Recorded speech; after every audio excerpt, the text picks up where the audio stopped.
الحمد لله رب العالمين والصلاة والسلام على رسوله الكريم وعلى آله وصحبه أجمعين وأشهد أن لا إله إلا الله وأشهد أن محمدا عبده ورسوله.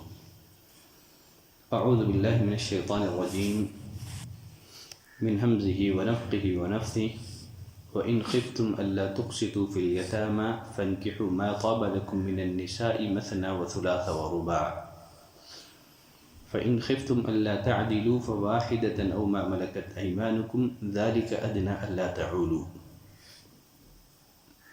سورۃ النساء آیت نمبر 3 کی میں نے تلاوت کی ہے. اس آیت میں اللہ نے فرمایا اگر تمہیں ڈر ہو کہ یتیم لڑکیوں سے نکاح کر کے تم انصاف نہ رکھ سکو گے تو اور عورتوں میں سے جو بھی تمہیں اچھی لگیں تم ان سے نکاح کر لو. 2-2 3-3 4-4 سے.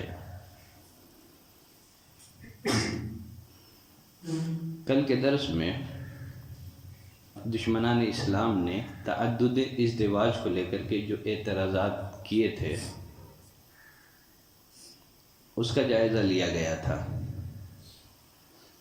تعدد ازدواج کی بحث میں مستشرقین نے دوسرا اعتراض یہ کیا ہے کہ نبی کریم صلی اللہ علیہ وسلم کا کئی شادیاں کرنا نفسانی خواہش پر مبنی تھا یا جنسی خواہشات پر مبنی تھا. اس اعتراض کا جائزہ لینے سے قبل 2 باتوں کو یاد رکھنا ہمارے لیے ضروری ہے.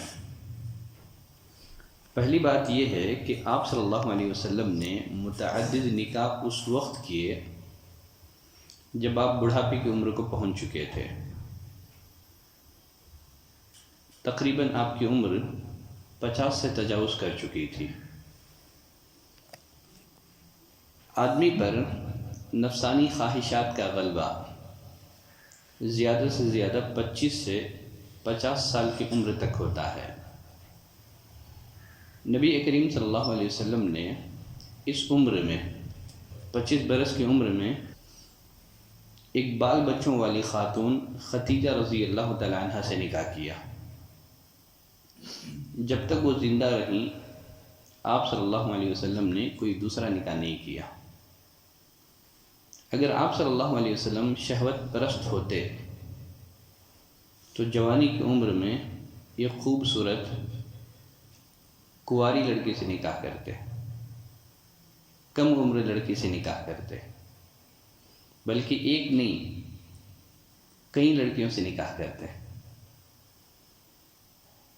تو 25 برس کی عمر میں 40 برس کی خاتون سے نکاح کرنا خود اس بات کی واضح دلیل ہے کہ آپ صلی اللہ علیہ وسلم شہوت پرست نہیں تھے.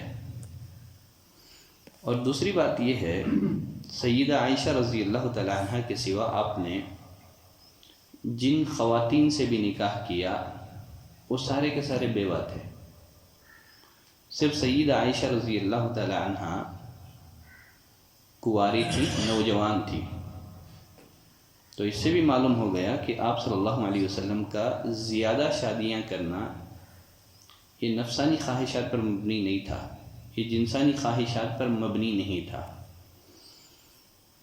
رسول اللہ صلی اللہ علیہ وسلم کا بکثرت شادیاں کرنا اس کی بے شمار حکمتیں ہیں, اس کی بے شمار مصلحتیں ہیں. ان مصلحتوں میں 4 مصلحتیں بڑے اہم ہیں. نمبر 1 تعلیمی مصلحت, دینی مصلحت. نمبر 3 معاشرتی مصلحت. نمبر 4 سیاسی مصلحت. نمبر 1 تعلیمی مصلحت. تعدد ازدواج کا بنیادی مقصد یہ تھا کہ ایسی معلمات تیار ہو جائیں جو عورتوں کو شرعی مسائل کی تعلیم دے. اس لیے کہ عورتیں معاشرے کا نصف ہیں. جس طرح شرعی احکام کا سیکھنا, شرعی احکام کا جاننا, ان پر عمل کرنا مردوں پر ضروری ہے, اسی طرح عورتوں پر ضروری ہے. اور بہت ساری عورتیں ایسی ہیں جو فطرتاً بہت سارے سوالات نبی کریم صلی اللہ علیہ وسلم سے پوچھنے میں شرم محسوس کرتی ہیں۔ تو اس تعدد ازدواج کی بنیادی حکمت عورتوں میں تعلیم کو عام کرنا ہے، جہالت کا خاتمہ ہے، ان کو شرعی احکامات سے واقف کروانا ہے۔ یقیناً ازواج مطہرات نے نبی کریم صلی اللہ علیہ وسلم کے گھریلو زندگی کے احوال کو، آپ کے اعمال کو ہم تک پہنچانے میں بڑا اہم کردار انجام دیا ہے۔ اگر ازواج مطہرات نہ ہوتی تو یقیناً ہم لوگ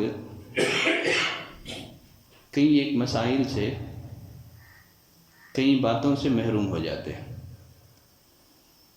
تعدد ازدواج کی دوسری حکمت ہے جس کو دینی اور شرعی حکمت کہا جاتا ہے۔ دینی اور شرعی مصلحت سے آپ صلی اللہ علیہ وسلم نے نکاح کیے۔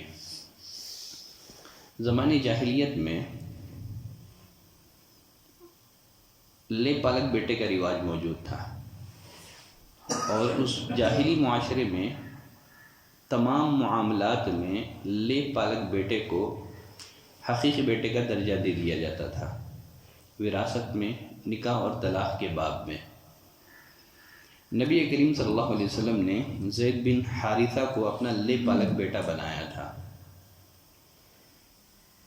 تو لوگوں نے زید بن حارثہ کو زید بن محمد کہنا شروع کر دیا، تو اللہ نے یہ آیت کریمہ نازل کی، کہا ادعوہم لآبائہم ہوا اقسط عند اللہ، منہ بولے بیٹوں کو ان کے باپوں کی نسبت سے پکارو، یہی اللہ کے نزدیک قرین عدل ہے، یہی اللہ کے نزدیک انصاف والی بات ہے۔ نبی کریم صلی اللہ علیہ وسلم نے زید بن حارثہ رضی اللہ عنہ کا نکاح اپنی پھوپھی زاد بہن زینب بنت جحش سے کر دیا۔ نکاح کے کچھ دنوں کے بعد ان دونوں کے آپسی تعلقات خراب ہو گئے۔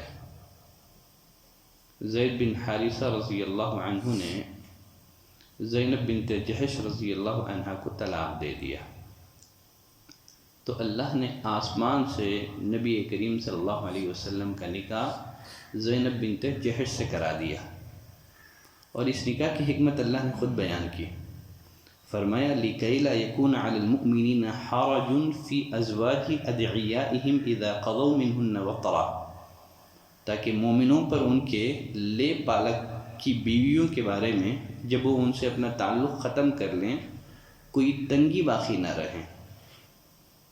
تو اس نکاح کے ذریعے سے دور جاہلیت کی جو باطل رسم تھی اس کا خاتمہ ہو گیا۔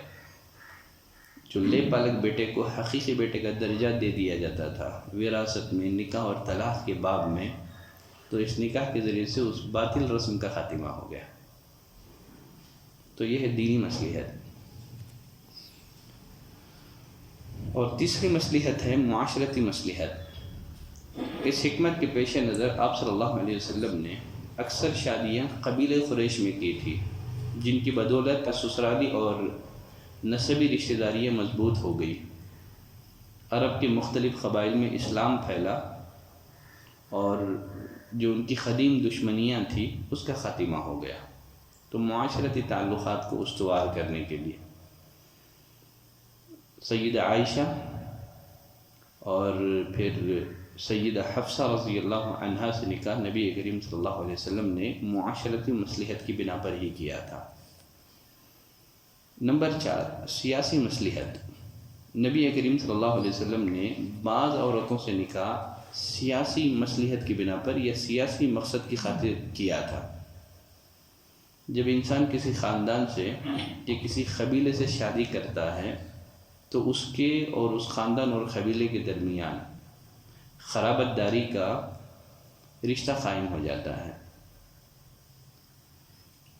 اس رشتے کی بنا پر یا اس تعلق سے مجبور ہو کر کے آدمی اپنے داماد کی نصرت کرتا ہے، حمایت کرتا ہے۔